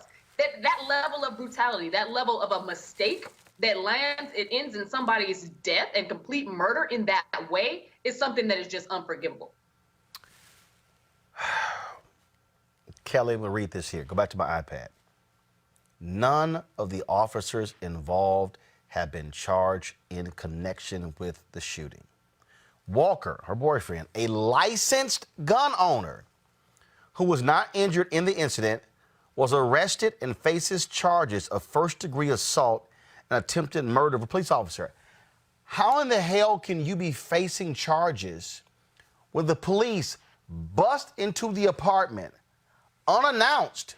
You don't know who the hell is busting in. You licensed with a gun. Your deal is, I'm protecting me and my girlfriend. And now he's facing charges? That part is the most disturbing to me, outside of the fact that this young woman is dead. Because especially in states like Kentucky, I am almost 100% sure that the castle doctrine is still in full effect for private citizens in terms of protecting your home and self-defense. So if somebody is entering your dwelling place and they don't announce themselves as police, they say nothing in terms of saying that they're law enforcement, that it's an emergency, nothing like that. You just hear somebody breaking and entering your dwelling place. That's fight or flight situation. More so, that is a situation in which you have the right to retaliate because somebody is entering your sanctuary, your safe space. So the fact that this young man is being charged for defending himself for the attempted murder of a police officer, which means that that police officer didn't die. But you know who did? His girlfriend, the person that he was trying to protect in his dwelling place. That's absolutely disgusting to me. The fact that they even had the wherewithal and the insensitivity to charge somebody with the attempted murder of somebody who killed his loved one. They should all be ashamed of themselves. Absolutely. Every single one of them involved with this case, from the person who dispatched those police officers to the house, to the people who didn't do the necessary protocols to let people know that they had the person in custody before they were dispatched to the house. All levels of communication responsible for this incident happening should be ashamed of themselves, especially the person who pressed charges on behalf of this young man. Because all he was doing is what a white person would have done should somebody try to go into their dwelling place. Malik, police officer or not. Malik, not sure if I've seen the NRA stand up for this gun owner. Yeah, I don't know. I haven't heard anything from the NRA on this. I've been on your show since probably almost since the beginning. And we've had these conversations. We've seen these scenarios play out over and over again. Immediately came to mind of the when the police ended up going around the lady's house, shining a light in her house, and then ended up shooting, I think, through the screen door. This is disturbing. The entire situation is disturbing from the dispatch, because they were dispatched. Somebody dispatched them to that location. So from the beginning, this was wrong. And it ended up with the young lady, the young man's girlfriend, dead. But what else are you supposed to do? It kind of reminds me of what we were talking about with Ahmaud's death. What are you supposed to do when you see someone, you're running down the street, you're looking at them, a truck in the middle of the road, and you see someone with a gun? What are you supposed to do? What are you supposed to do, Trayvon Martin, when you're walking and you see some suspicious old-looking man following behind you, and you have Arizona tea and Skittles in your hand? What are you supposed to do when you're sitting in your house and you hear that people, or you feel as if people are breaking into your home? You have a gun. You try to defend yourself. And it's so unfortunate that his girlfriend is dead, but now we have the layer of attempted murder, not manslaughter or second-degree manslaughter or anything like that. Attempted murder. I'm hoping that there's a similar public outrage to this. And I'll just say, whether you are Black, white, Asian, Hispanic, or whatever, the police should not come to your home and do what they did. They should not come home to your home and kill the people who are in your own house. So it's unacceptable at all levels. And the fact that we continue to hear these type of story of police abuses, because that's what this is, of police abuses, it's sad, it's disturbing, it's unfortunate, and I wish we weren't here. Folks, about 9 p.m. Tonight, Tamika Mallory, she is going to have a conversation with Breonna's mother on her Instagram live page. You want to check that out. And then she'll be talking with Ben Crump on Facebook after that. We certainly will be talking to both of them on this show tomorrow. It is an absolutely stunning story, all across the board. But again, 26-year-old, his sister, 26 years old, minding her own business in her apartment, spending time with her boyfriend. She is dead because Louisville, Kentucky police knocked on the wrong door. The guy they were looking for was already in police custody. And the fact that this took place on March 13th, and here we are almost 2 months later, and not a single police officer has been disciplined for the death of Breonna Taylor. That, folks, is absolutely stunning. And I would love to hear the NRA, why they're not standing up with a boyfriend, a licensed gun owner, for trying to protect him and his girlfriend. Yet the cops are hitting him with attempted murder charges. That, to me, folks, is just unbelievable. Just makes no sense whatsoever. All right, folks, when we come back, we'll talk to a business owner who took advantage of a pitch competition, walked away with $100,000. We'll talk about it with her. But also on coming up, though, here's the commercial, folks. I told you about the XQ event, the high school graduation on Saturday. This is the promo video. LeBron James, President Barack Obama, they are both involved in this. So I just want y'all to check this out. If we can get it to play, there we go. High schools may be closed. Graduation ceremonies may be canceled. But we won't let that stop us. You threw out old traditions, so are we. Join us on May 16th as we all come together. Say goodbye to the end of an era and welcome a new beginning with you at the center. It's time for America to celebrate and honor you, the high school class of 2020. You want to support Roland Martin Unfiltered? Be sure to join our Bring the Funk fan club. Every dollar that you give to us supports our daily digital show. There's only one daily digital show out here that keeps it black and keep it real as Roland Martin Unfiltered. Support the Roland Martin Unfiltered daily digital show by going to RolandMartinUnfiltered.com. Our goal is to get 20,000 of our fans contributing $50 each for the whole year. You can make this possible. RolandMartinUnfiltered.com.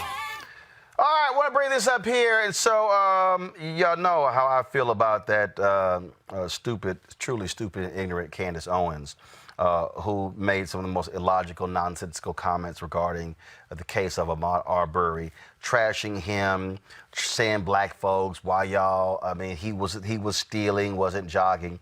Well, things got a little heated on social media in the last 24 hours, where a group of black conservatives have actually been standing up and called her comments out. It's been real interesting, Malik, seeing this back and forth take place with this one sister who's a conservative named Sonny Johnson. And she, of course, has been battling with Candace on this. And what was interesting is that these black conservatives, what they laid out is that they said that point blank, they condemned her particular comments. I just need, I'm going to pull up their whole statement in a second. But can somebody just explain to me why you have black conservatives like Candace who, anytime it's just won't call white folks out for nothing, but will trash black people for raising a big stink about the Ahmaud Arbery case. Here's the deal, Malik. If black people didn't say jack, those two guys are still sitting at home. If black folks said nothing about Breonna Taylor, guess what? Nothing happens. And so what's up with some of your fellow black conservatives who have more vitriol towards black people who fight for justice than the white folks who are defending these two idiots who killed Ahmaud Arbery? So we're going to, this is what I'll say. As someone who was a lifelong Democrat until I voted for Donald Trump, it's a lot of, and I appreciate a lot of the black conservatives who are coming out condemning her remarks. I condemn her, not her remarks. I condemn her. And I actually wrote a piece on that, condemning her remarks. Condemning her. And how do you condemn her but not her remarks? I don't understand that. No, well, let me clear that up. What I was saying is that people are condemning her remarks. I condemn Candace Owens and what Candace Owens actually stands for as it relates to growing the black conservative movement. Now, Candace Owens has been this way forever. And people say, she is definitely one of the most visible black conservatives that we have out of there. But for all intents and purposes, Candace Owens is a Trump supporter. Candace is not, I understand what she's doing with the whole Brexit movement, but for all intents and purposes, Candace Owens is a Trump supporter. Whether or not she'll be around after Trump leaves, I don't know. But wait, I'm trying to understand the distinction. So what you're saying, you're saying she's not a black conservative, she's a Trump supporter. But wait a minute, you just said that you were a Democrat and then you voted for Trump. So aren't you a Trump supporter and not a black conservative? Absolutely. And actually, in my case, And the distinction that I would make between me and So, Candace hold is on. I want to be clear before you make the distinction. Hold on. Wait. I just want to be clear before you make the distinction.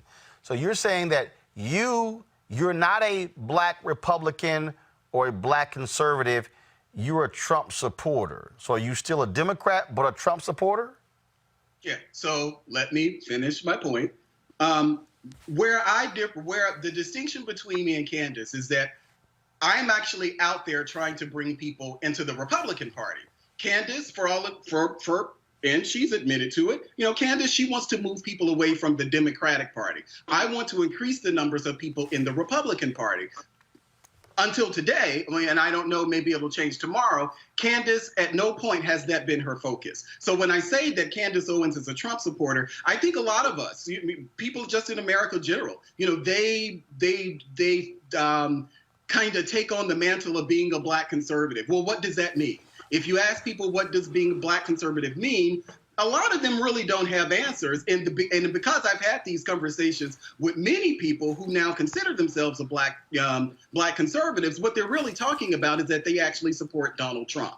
That doesn't mean that they are not conservative, but as for my purposes, Candace is totally different from a lot of those people, and the people that you saw in the op-ed, the article that you're talking about. A lot of those people are actually involved in the movement to bring more people into the party.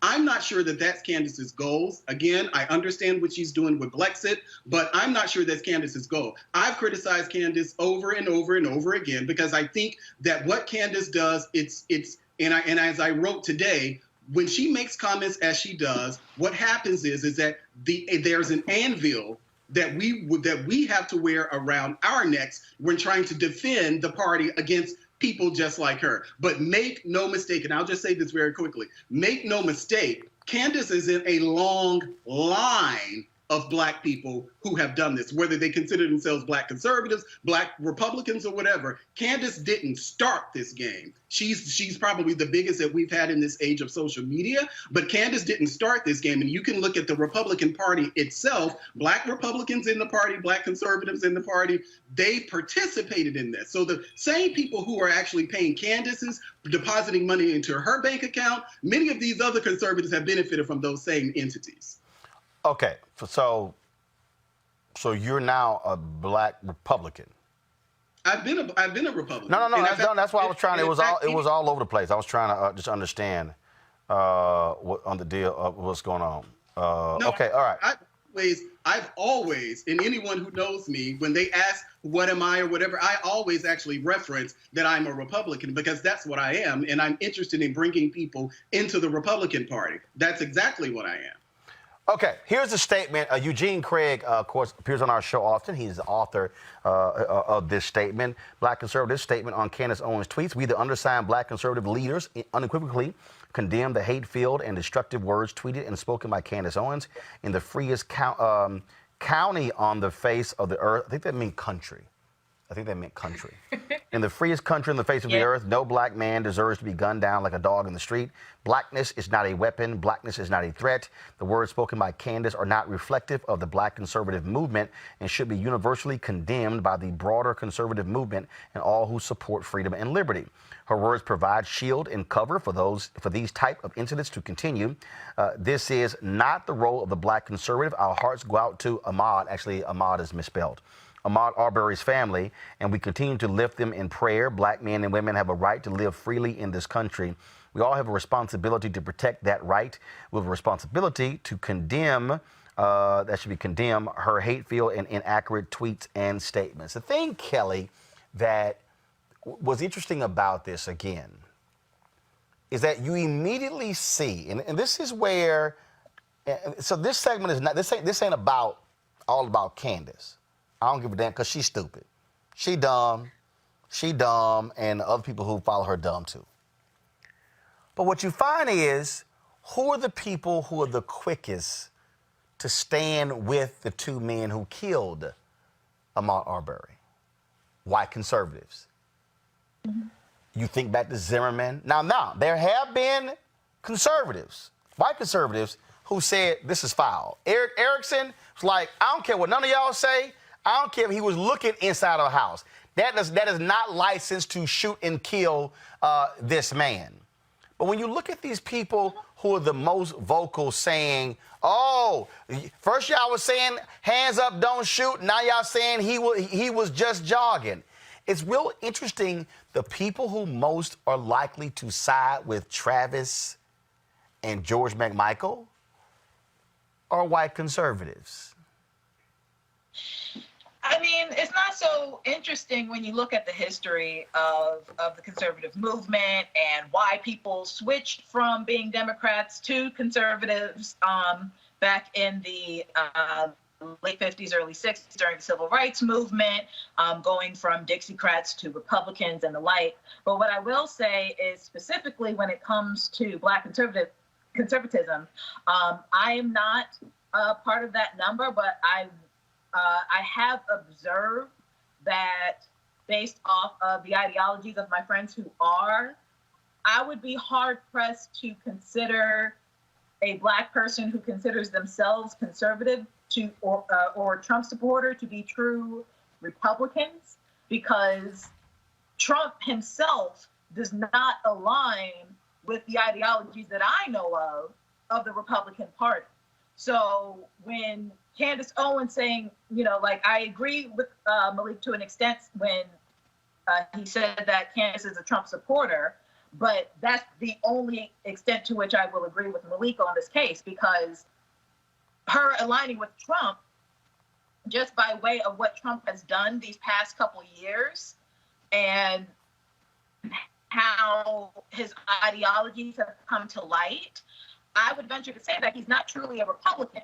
I would also venture to say that white supremacists aren't necessarily Republican, they're just not Democrat. And that's the problem with a bicameral party system, is that if you don't agree with one, it's kind of like you have to go to the other if you want your voice to be heard. And that's where we get a lot of conflating ideology. That's where we get a lot of false narratives when it comes to these parties and their ideologies. Because when you look at conservatism and when you look at the Republican Party and what their ideologies are, it's not that of Donald Trump. It's just conservative. Well, Donald Trump is in a class of his own. Well, and I think, but it's like the point I raised, Amisha, about the NRA. Will they stand with, they're supposed to all about, licensed gun owners and Second Amendment and defend yourself, but they are very much pro-cop. In the case of this brother in Louisville, okay, you're the NRA? Same thing I said when John Crawford was killed in that Walmart in Ohio. All right, NRA, show us what y'all really stand for. And the reality is they're more likely to stand for conservative ideals. And this is when Black people say, hold up, if y'all supposedly real, where are you on this one right here? And in this case here, automatically it's white conservatives and some blacks sitting there running behind this case. And to Malik's point, you got Black conservatives who are like, yo, what the hell? What the hell? But what it's showing, Amisha, is showing you might think y'all in this thing together, but y'all ain't in this thing together. You might be Black and conservative. They might be white and conservative, but your ass still Black, Amisha. Absolutely. And I think that is one of the most salient points of all, because at the end of the day, whether somebody chooses to be a Black conservative because of the era of Trump and their grifters, like what we've seen from Candace Owens, or if they are a hardline conservative following all the conservative principles, you can never be conservative enough to erase your skin color or the burden that comes along with it. That is where we are in America. So Candace saying completely ridiculous things and comparing this death to the many deaths that she counted in Black on Black crime, and calling out LeBron James and going down a whole litany of ridiculousness to try to substantiate why a young man would literally be hunted down by two white men in a pickup truck with guns circa 1800s, 1952. We haven't seen this in America in a really long time, but somehow she thought that she was in a place to make a justification for it. That's a problem. I do applaud to a certain extent the Black conservatives who felt it necessary to come out and say something this time. But Candace Owens has railed against Black people for a long time. She has literally cast a name for herself by throwing all types of negativity on the Black population. She is what the Republican Party has wanted for a very long time. Someone who looked like a Black person, someone who spoke like a Black person, someone who couldn't walk into a room and be mistaken as anything other than a Black person, but someone who could also sell talking points of whiteness, talking points of racism, and it go over well. And now she's reached a point where people are calling her out, finally.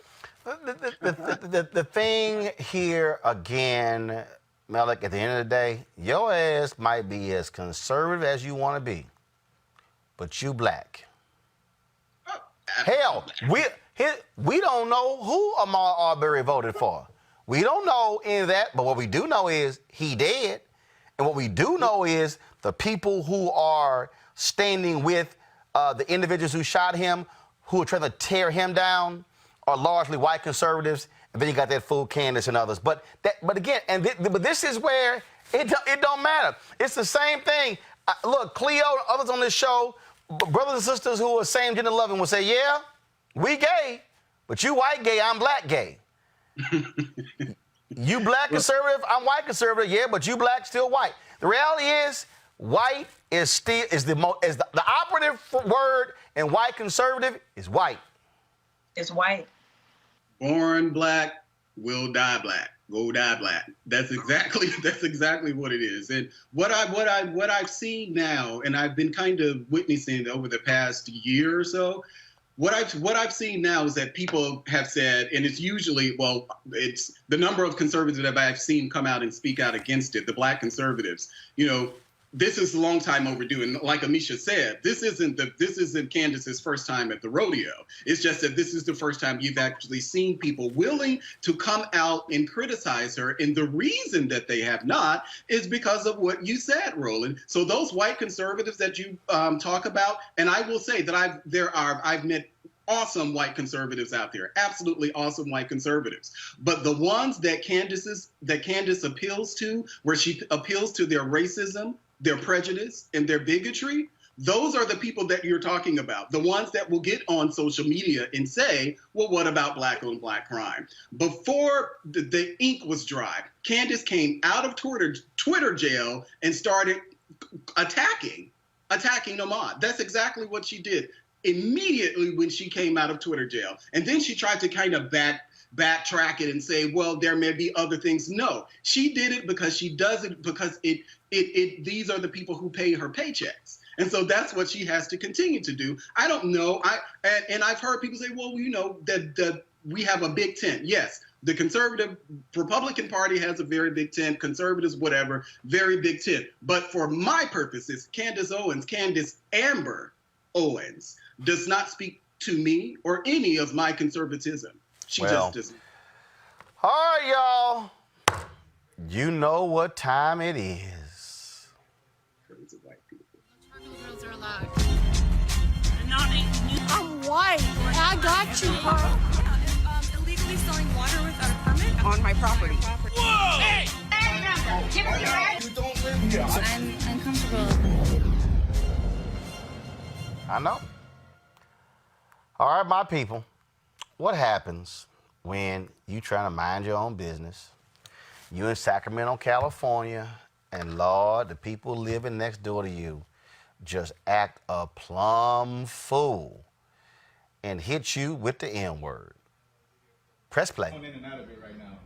Are you 100% here with me right now? Yeah. Yeah? I'm here with you right here. I see you right there. Okay. I see you right there. I see your bitch right there recording me. I see you, nigga. I see you. You look ridiculous. Come on, let's go. You're 50 years old. She's not 50, dude. I'm not 50. Okay. But you guys understand, like, we're not trying to do anything to bother you guys. No. You're the same age as my kids. We are. We are. So why are you arguing with people that are the same age as your kids? Listen. I'm a professor at Sac State, dude. I have a PhD. I don't need to be dealing with shit like this. I have my master's. Okay? Fuck you off. I don't give a fuck. I don't need it either. All right, then. Just control your girl. You talk like that. You don't have to control me. I'm controlled. Okay, well, back up from. Okay, I don't know what happened there, y'all. On the front of that, she just flat out called this black man just the N-word. I'll try to find the actual video. But they try to mind them, but they quick to pull it out without Kelly. They quick to pull it out. It's kind of like, oh no, I don't know. You know what's gonna happen? I don't know where that came from. I have no idea where that came from. What was the context? Not that you need context to say that word, but it just seemed like out of nowhere she just was like, I'm tired of seeing black people go away, N-word. Like I don't get it. I truly don't get it. And every time one of these videos pop up, I always think, minding your business is free. Like, it's so free. You don't have to pay. You don't have to do anything. It might be the easiest, laziest thing you can do that will give you peace of mind. I don't understand why people invest in time and things that have absolutely nothing to do with them. Absolutely nothing. Like, and the fact that the guy was talking about, oh, he has a PhD. Well, you spent, PhDs are expensive. Hold on, Kelly. Hold on. You asked what the deal is. So, according to this story, the video was posted on Facebook by the couple's neighbor, Michaela Cobb, who claimed they verbally attacked her and her boyfriend over the smell of bacon grease. It was the bacon grease. Yeah, and bacon grease. And it says that Tim Ford, who is the professor, he claimed his wife had entered a hospital for alcohol and drug abuse on Friday in the wake of the embarrassing clip. Kelly finished, then I'm going to Amisha. Oh, so it's kind of like the, I'm crazy defense that we use for serial killers and school shooters, only you say the N-word and that'll clear everything up. You go and read. Kelly, we're losing your signal. Amisha, go ahead. The part that's most shocking here, other than them announcing their credentials when they, walked up and decided to call their neighbors outside of their name, is the fact of how this argument started to begin with. You are so upset that you use racial epithets because you smell bacon grease coming from your neighbor's place. Like, at what point is that where your mind goes? These people are literally making breakfast in their own home. And you walk out and you start announcing, oh, I have a PhD. Also, who cares? And your reaction, and I will give it to their African-American neighbors because they're a lot better than I would have been in that situation. And now to save her tail and her husband's, it is, well, she's going into rehab. This woman isn't crazy. Yes, she was probably, on some stuff, but that doesn't automatically make the N-word be the first thing that you pull out. So here's what I want to do. So guys, if y'all have from the beginning, play the video for Melik. Go ahead, play it. Going in and out of it right now. Are you 100% here with me right now? No, that's not the beginning. That's not the beginning. Right there. That's not the beginning. I'm gonna go ahead and pull it up. But see, this was still amazes me. What amazes me is the whole. I mean, we always get the excuses. No, that's not really me. That's not really my feelings. I don't know where that came from. And now the whole rehab deal. I mean, I think all of that's just utterly hilarious. But I mean, but this. Y'all mad cause of bacon grease. That to me is what's the most trip about this whole deal. You mad about bacon grease, Melik? Really? I ain't realized bacon. I thought everybody loved bacon. Maybe this couple Muslim. I don't know, but I don't know what the deal was. That bacon grease make you go crazy. Now, Roland, I don't eat pork, I don't eat bacon. But when I tell you that the smell of bacon grease is probably the next best thing to fried chicken, to me, the whole, starting with the whole calling the man a nigger, We started with there, then we ended with all of these. Well, I'm a PhD. All of these things are absolutely, totally irrelevant. We laugh about it. Like folks with PhDs can't be bigots.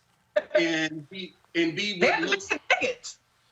And be out drinking in public and all of that. It seems like maybe that's what he was doing. Yeah, I mean, it's a stupid story. They were stupid in it. I'm with my homegirl Amisha on it. Is that the neighbors were those black neighbors were much better than what I would have been, because it would have been lit. Turn all the neighbors would have been outside by the time we finished with that one. Yeah, I just sit here and routinely I keep trying to tell y'all, okay. What gets me is the professor now wants to apologize. Did any of y'all hear him admonish his wife when she said that? No, or is it just me? I mean, I'm just saying. Did anybody? Here's the full-length video here. I want y'all to hear from the beginning. All right, y'all, go. I'm in and out of it right now.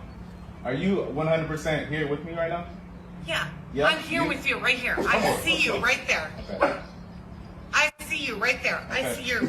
I see your bitch right there recording me. I see you, nigga. I see you. You look ridiculous.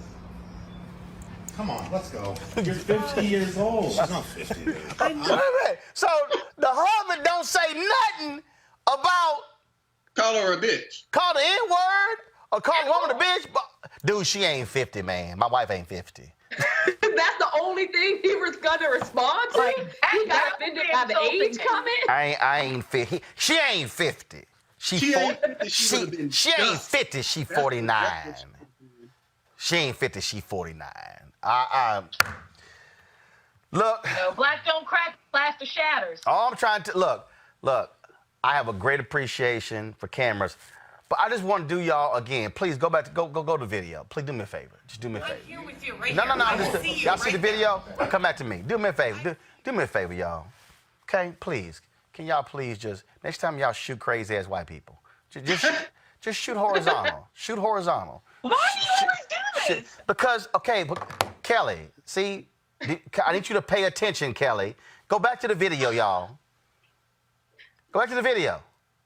Kelly, see the big ass black boxes on the left and the right? That's what happens when you shoot because you're vertical. From your phone. No, Kelly, let me help you, Kelly. Okay? Look, Kelly, when you shoot this way, it creates black boxes on the side. When you shoot this way, it fills the whole screen up. That's why it's called 16:9. It's the television standard. So I'm saying when y'all shoot video, I want y'all to shoot landscape or horizontal so we can see the whole picture, not the black boxes. What's your issue, Kelly?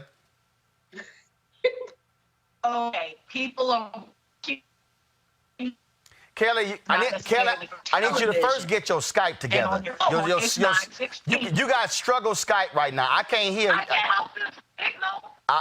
No, Kelly. Look, I don't know what kind of Wi-Fi you got. Kelly, you got cricket Wi-Fi at your house? Oh, I live under trees. Leave me alone. That's the problem. We couldn't hear what you just said. All I'm saying, people, I'm just giving y'all a video lesson. Shoot this. In fact, let me just go ahead, because some of y'all don't believe me, since Kelly don't believe me. Henry, come to my phone. Y'all, come to my phone. Come to my phone. Okay, Henry, come to my phone. You don't see it? There we go. All right, y'all see the phone? You don't see it? I don't know why you don't see it. Bottom line, you know what? I'm gonna use the iPad. Because see, some of y'all think I'm joking right here. Okay, here we go. See that view? Come to the iPad. Well, dog, it must well, guess what it's showing? There you go. See that? That's vertical. See them black boxes, Kelly? That's vertical. That's horizontal, Kelly. Do you see the difference? Vertical, horizontal. Vertical, horizontal. Got it? Lord have mercy. All right, y'all. Melick, Kelly, Amisha, I appreciate it. Thank you so very much. Now that Kelly needed that doggone phone lesson on how to shoot some video. So next time, y'all, please do me a favor. Just shoot always horizontal so we can fill the whole screen and we can show all the craziness of the crazy-ass white people. Okay? All right, let's talk business.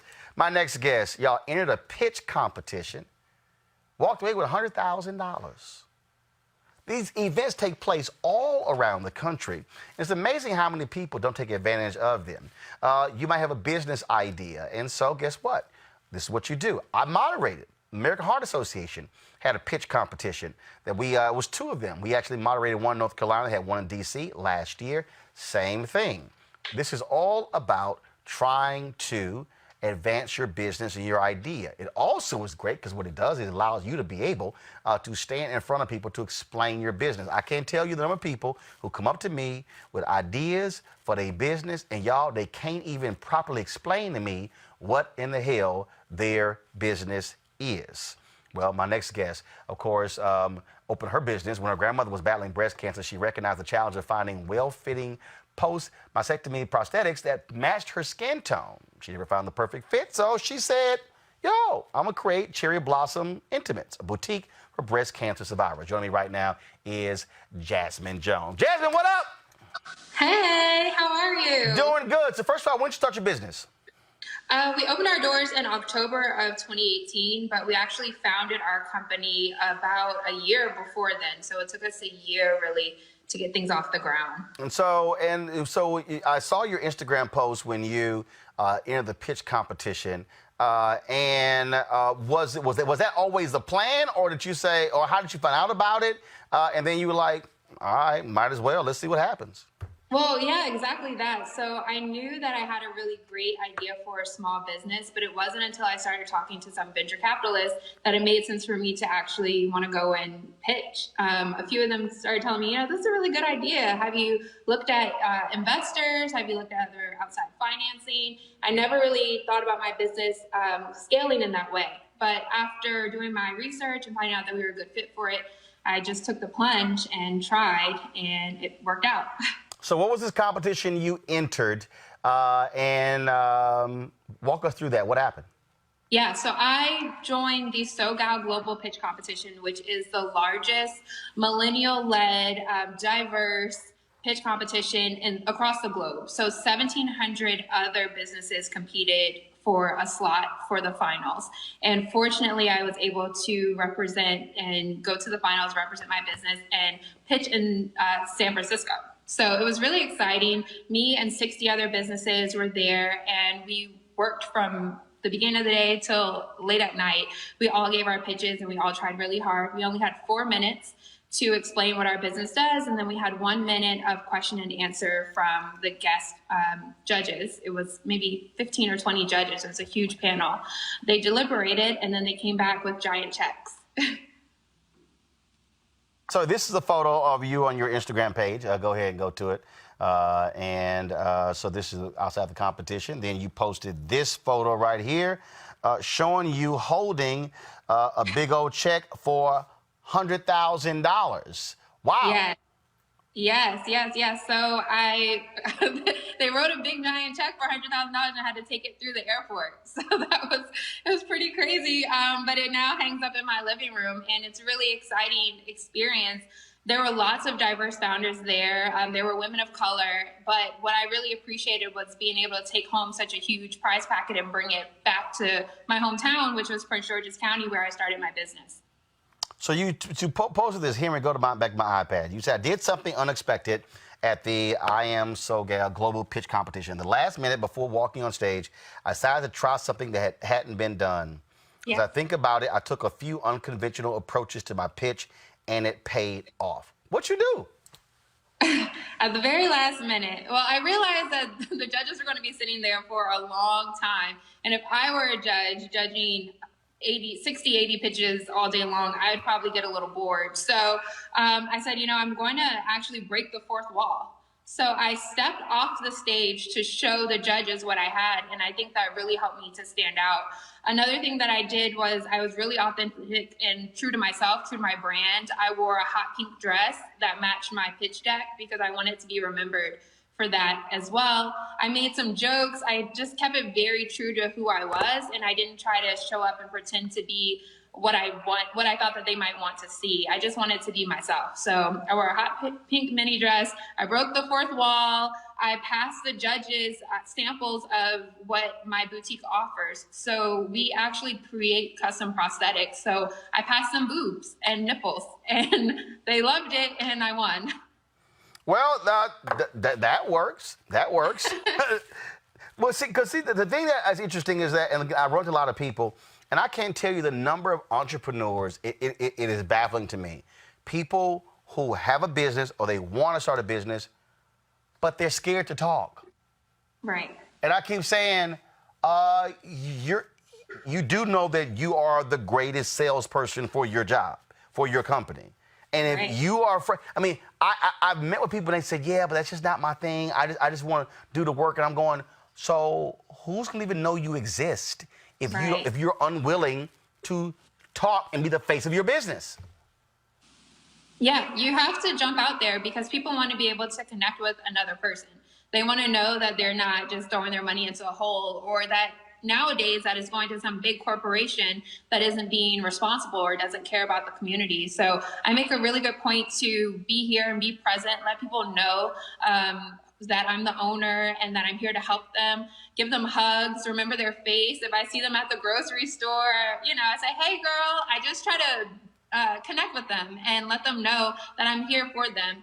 And I think it's really important as business owners to get out there and have your face and presence be known so that people can connect you to your business. Because if you're really in it for the long haul, you can't be afraid of letting people see you and being vocal. So yeah, if you're ever afraid of that as an entrepreneur, I recommend taking maybe some polishing classes and then going out there and trying it.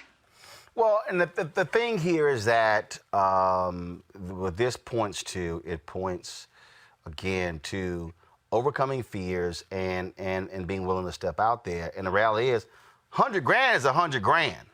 Yeah. That's not a small amount. And there are pitch competitions all over the place, tied to different kind of groups. Absolutely. And you're never going to win if you don't get out there and try. So, you can sit at home or you can go try and it might work. I think it's also important to get to know your batting average. So as an entrepreneur, I win a lot, but I also lose a lot. So there's a lot that people don't see. But I've come to realize that I have about a 1 in 6 average of winning. So I have to go out and try and get a whole lot of no's. Let me go through those first 5 no's so I can start to get a win. So knowing that as a business owner is that you're going to have to get knocked down a lot and you might be rejected a lot, but that it comes with the territory. And if you don't get out there, you'll never win. If you don't play, you'll never win the game. So how many pitch competitions, how many of you entered in? How much money have you brought home? Well, this was my first one. So you said one in 6. Okay, so what are the other 5? You say 1 in 6. Where'd that come from? Oh, 1 in 6 is just in general. So I try for a lot of things. I try for a lot of grants. I try for just different types of funding. I try to put my business into Business of the Year competitions and things like that, and I don't always win. So that's what I mean when I mean that 1 in 6. Gotcha. It could be 1 in 6 of anything. It could be 1 in 6 pitches, where I'm telling people about the business and they never write about us or they don't particularly care at the moment. But at least I tried. And that's the most important part. So for this pitch competition, it was actually my first try. And I was very fortunate, very blessed to bring it home. And look, the thing that I think for a lot of people is you got to stay focused on the business. When we launched this show, I've had 2 different publicists. They've sent information out regarding the show. Not a single, and this is crazy. So even with all the work that I've done, all the years in the media, not a single media writer has done a story on the launching of this digital show. There's no digital show like this targeting African Americans. We've sent them, First year numbers, 100 million views, 345 million minutes watched, growing the YouTube channel by more than 180,000. Here we are now. I think we're sitting at when we launched this show, we were at 150,000. We're now at 474,000 YouTube subscribers. We've grown our metrics. Our YouTube numbers have doubled from January to March. Facebook doubled. Periscope tripled. And I've had publicists say, well, man, this is a doggone shame. I said, don't worry about it. We're going to do the work. Right. And I think a lot of people who are entrepreneurs get frustrated because they say, and I've seen it. I've seen the New York Times, these other people, and these Mediaite and TV Newser. I've seen them write up folks who do some Simple Simon shit. And you're like, we're doing a full-fledged 2-hour-a-day show, and they launch a little podcast, and all of a sudden, y'all blowing it up. But I tell my people, it don't matter. Focus on doing the work, and we're just going to keep growing. And when they all of a sudden wake up, then we might talk to you. Then I might not. Yeah, exactly that. So by the time you get to that point, either they'll be there on your side and you can allow them around you or not. I mean, it's not their fault that they're going to miss that opportunity of being able to have the scoop, because really I think that's what it is. But as a business, reversing back to that, you're going to take a lot of losses. We've had a lot of challenges in our business. Things are extremely expensive. Emergencies come up that you don't expect.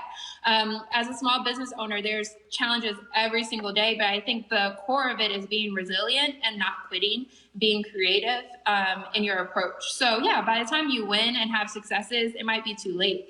I actually, before this career path, I was Miss DC USA, but there were pageants that I tried that I didn't win. And I had people who told me, you're not cut out to win and you'll never win. So by the time I had the crown on my head, it was nothing for us to even have a conversation about. A win is a win. So I think that's really the most important part. Just go out there and get it, and don't slow down for anybody, and don't be afraid to be your best self and to show up as your best self every single day. If they're meant to be in your life, they'll come back around. All right. Folks want to learn more about your business. Where should they go? Oh, yes. So we're located in Glenarden, Maryland, right in Prince George's County. We're a first-of-its-kind breast health facility and intimates boutique. We help breast cancer survivors be fit for bras and prosthetics, but we help all women to be fit for perfect bras. We have over 200 sizes, 28 through 54 bands, and A through N cup. You can find us at Woodmore Town Center in Prince George's County, Maryland, or you can find us online at cherryblossomintimates.com. All right, Jasmine Jones, I appreciate it. Thanks a lot. Thank you. Have a great day. All right, have a good one. All right, folks, we're going to end the show this way. These are the people who have contributed more than $50 to our Bring the Funk fan club. I told you, you join our fan club, you do $50 or more, you're going to get a personal shout out. Here we go. Berica Johnson, Beverly Hunt, Brenda, she likes Cher, she got one name. Donna Clark, Dr. Ralph Austin Jr., Dwayne Mack, Errol Frith, Frederick Neal, Geneva, Geraldine Simmons, Joella Holmes, Karen Morant, Keith Joseph, Laurie Steiger, Margaret Grooms, McCoy Croston, Reginald Spivey, Richard Bailey, Rita Winder, Ron Williams, Sandra Wallace, Terrence Sykes, Terrence Lorick, Timothy Sliver, Trading for Profits LLC, Up and Up Productions LLC, Veronica Meekins, Virginia Mucker, Willie McLean. Folks, your contributions make it possible for us to do what we do right here on Roland Martin Unfiltered. I make the point all the time. These monitors are not free. This news desk isn't free. These cameras, our staff, but our goal here is to give you the best that we can, covering stories that frankly other people are ignoring. You take that, I'm telling you right now, mainstream news. See, these networks, even the business networks, they're not gonna put Jasmine Jones on the show, talk about pitch competitions. That's why we do what we do, being able to talk about these stories, having the guests. Of course, we had the brother who runs the National Funeral Directors Association. Same thing. The mainstream media not talking to them about PPE. Here we had a black infectious disease expert. You surely ain't seeing those folks on these networks. We've got to be able to control our narrative and tell our story. Tomorrow, we're going to have more on the case of Breonna Taylor, the sister out of Louisville, Kentucky. We got to stay on top of that to ensure that family gets justice. 26 years old, she's gone because of what those cops did. And so we want to be able to do what we do. So if you want to contribute to our Bring the Funk fan club right here, Cash App, $RM Unfiltered. PayPal, paypal.me/rmartinunfiltered. We're going to add Venmo. I need to hit my man Keenan to add Venmo. Venmo is at @RM Unfiltered. Plus, you can also reach us by mail. New Vision Media, Inc., 1625 K Street, Northwest, Suite 400, Washington, D.C., 20006. Cashier's check, money order. You can make it out to New Vision Media. That's the parent company of Roland Martin Unfiltered. All right, folks, don't forget, rebroadcast. Do me a favor. If you are not subscribing to our YouTube channel, also forget, you can actually give right on YouTube. So it's 2,548 of y'all watching right now. We got a high as 3,300. Y'all can give right there. Close again. Without you doing what you do, we can't do this show. And so we need to make that possible. And so we have more than 6,000 members of our Bring the Funk fan club. The goal by the end of the year is to have 20,000 people contributing at least $50 a year. And so please assist us in doing that.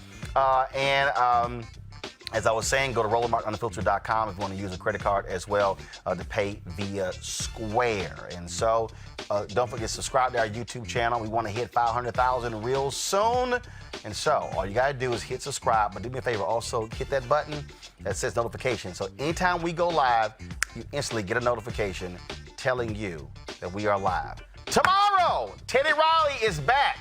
We're talking technology. Y'all keep making fun of Teddy Riley when it comes to, of course, the sound on that challenge, the versus battle with Babyface. Wait till I show y'all what Teddy is doing and how Teddy's making 6 figures by working with a black-owned company to do live streaming of concerts. Yeah, we're going to talk about that tomorrow, right here in Roland Martin Unfiltered. All right, y'all have a great one. Holla!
You want to check out Roland Martin Unfiltered? YouTube.com/Roland S. Martin. And subscribe to our YouTube channel. There's only one daily digital show out here that keeps it black and keep it real. It's Roland Martin Unfiltered. See that name right there? Roland Martin Unfiltered. Like, share, and subscribe to our YouTube channel. That's YouTube.com/Roland S. Martin. And don't forget to turn on your notifications so when we go live, you'll know it. Hey everybody, this is your man Fred Hammond, and you're watching Roland Martin, my man, Unfiltered. Hi, this is Essence Atkins, and you're watching Roland Martin Unfiltered. Hey yo, Peace World, what's going on? It's the Love King of R&B, Raheem Devon, and you're watching Roland Martin Unfiltered. Hi, my name is Brescia Webb, and you're watching Roland Martin Unfiltered. Well, I like a nice filter usually, but we can be unfiltered. What's going on? This is Tobias Trevelyan, and if you're ready, you are listening to and you are watching Roland Martin Unfiltered. What's up? I'm Lance Gross, and you're watching Roland Martin Unfiltered. Hi, this is Cheryl Lee Ralph, and you are watching Roland Martin Unfiltered. I mean, could it be any other way? Really? It's Roland Martin.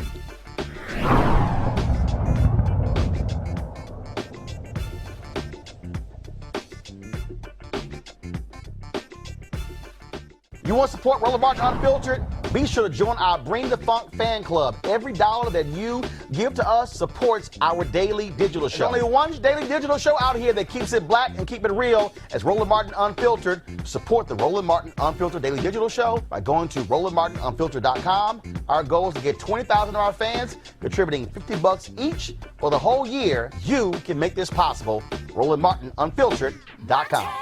Hey fam, want to check out Roland Martin Unfiltered? The blackest show on all of digital, cable, and broadcast. Check out our audio podcast. There's only one daily digital show out here that keeps it black and keep it real as Roland Martin Unfiltered. Press play.